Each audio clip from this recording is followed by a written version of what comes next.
Yes, good morning guys. Ngayon po may tanggap po tayo isang Asus, no? Asus laptop na unfortunately nawala po yung wifi, sabi ni ate, no? So, sabi niya kahapon lang daw nawala ito no? So, kahit na i-off natin ang airplane mode, wala pa rin. Or that's it, on. Wala pa rin lumilitaw, no? So, dapat dadami na yung wifi dyan, no? So, well, of course, for someone na nag-work from home, napaka-importante po ng wifi to a point na hindi siya nakapag-work ngayon dahil nga walang wifi, no? So, pero usually meron naman talagang sa mga ganyang kaso, meron po tayong nasabing mga workaround, no? So, pwedeng gumamit siya ng LAN sana para ma-connect sa router, but well, of course, hindi masyadong kabisado natin yan. Or pwede rin bumili lang ng wifi router, no? Para kahit pa paano, quick fix, no? Wifi or USB Wi-Fi para hindi na problema. But basically, ano ba ang ginagawa ni WhatsApp pag may mga ganitong issue, no? So first diagnosis would be problem with the drivers sana, no? So then later on, pag nalagay natin ng driver, still no Wi-Fi, mag-i-resort tayo sa hardware, which is bubuksan natin ng unit, check natin ng module, baka doon nagka-problema, no, tanggal kabit, no? So worst, papalitan ng module kung may available, and if that doesn't fix it, USB Wi-Fi na lang para mas mabilis, no? So but first things first, check po natin ang driver, no? So click po natin to sa this PC, click manage, check natin kung may missing drivers, no? So device manager, yung may lumalabas po rito, no? So network adapters, kumbaga naka yellow mark this one, so parang lumalabas may problema or hindi naka-install yung drivers or whatsoever, no? So still may yellow mark, no? So check natin Intel wireless AC94621 and hopefully ma-fix po ng driver install, no? So punta po tayo sa driver, okay, buksan po natin ang SAM driver, so hopefully it fixes, para tapos na ang problema ni ate, makapag-work na siya. Yun, kung makikita nyo, driver available not installed yet, sabi niya Intel wireless AC94621. So check natin guys, no? Hopefully this one fix it, para wala tayong problema. Then while fixing, check natin to. Wala pa rin lumilitaw.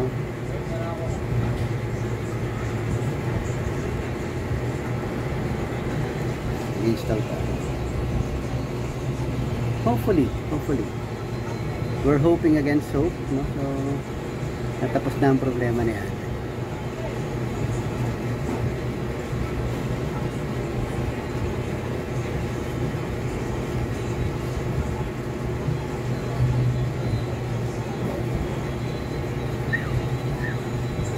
Oh, meron ng konting may konting oopsie. And guys, makikita nyo naman po, nag-install po ang drivers,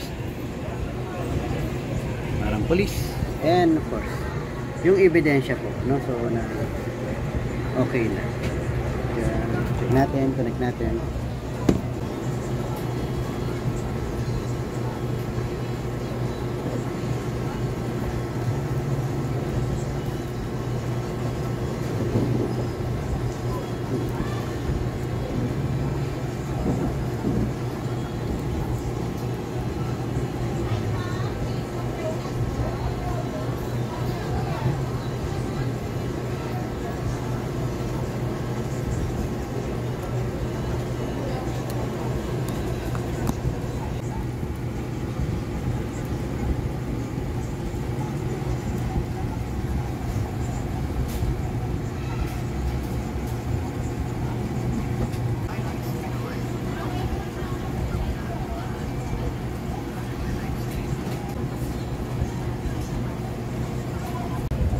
Yun guys, so na-restart ko na to. So tanggalin ko na.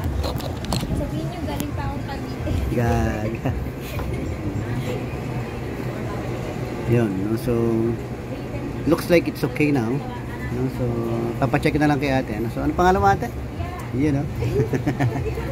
Ayan, yung customer ko po galing pa po ng Cavite, nakita niya daw ako sa TikTok sumasayaw, kaya sabi niya ninganyo siya, dito siya sa akin nagpagawa.